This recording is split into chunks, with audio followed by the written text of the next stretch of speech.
This is a four-part video series looking at what native speakers naturally do and how this knowledge can assist language learners.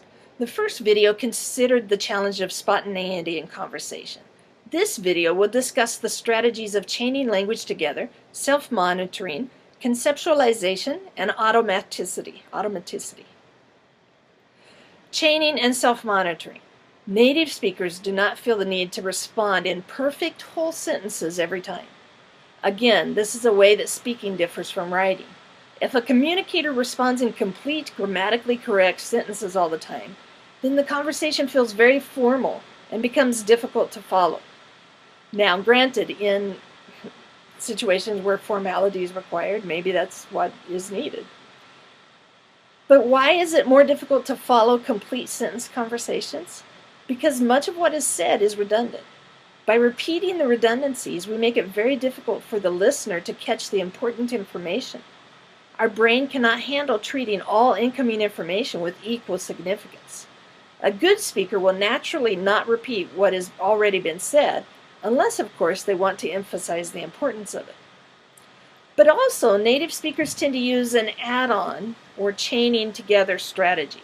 Again, unlike writing, where sentences use clauses and conjunctions to combine thoughts into one long sentence that has been thought out, much speaking does not think further ahead than a clause or two.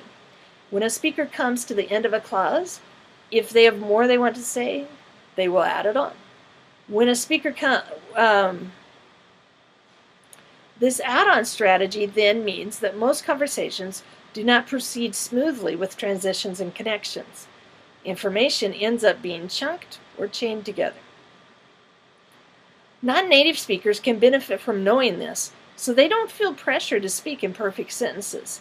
If they understand that native speakers will add a clause onto a phrase, onto a clause as they think of the words they want, it can relieve speaking stress.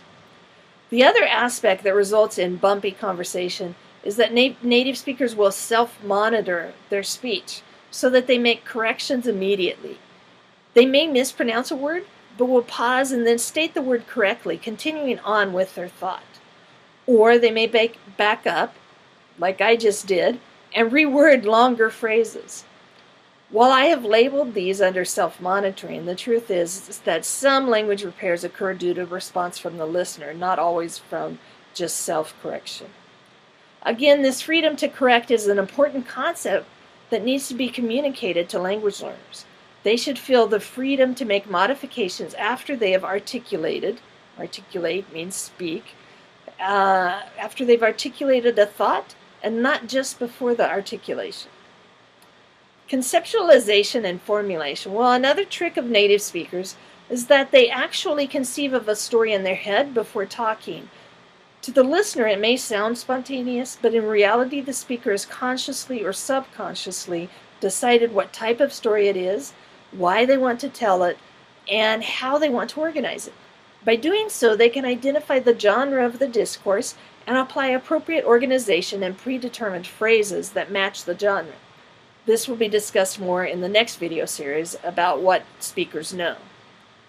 Automaticity. This leads to a third trick of native speakers. They are able to fill in parts of the script ahead of time by considering the topic of what they want to say, as well as how they want to organize or formulate the information. I think this aspect is the most important for language instructors because it means that we can assist learners by teaching them chunks of language that they can memorize ahead of time. Memorizing language has had a bad reputation in language learning since the audiolingual method got rejected by most.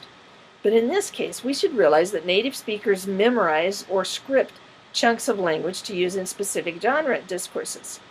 By using scripted language, it frees our brain to configure the next part of our message.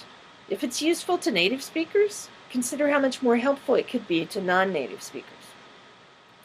Besides memorizing chunks of language, native speakers tend to repeat some stories over and over. This offers the advantage of not just memorizing language based upon the genre, but remembering whole sentences or groups of sentences that have been used in the story before. Allows the brain to work on the parts that cannot be scripted, as well as to figure out the pronunciation. In summary, native speakers chain language together in small chunks, adding on in phrases and clauses. They know it's natural to make a mistake, so they self-monitor and repair their mistakes immediately. They make a plan for what they're going to say in their head before they say it, and they use memorization and scripted language chunks to automate parts of what is said.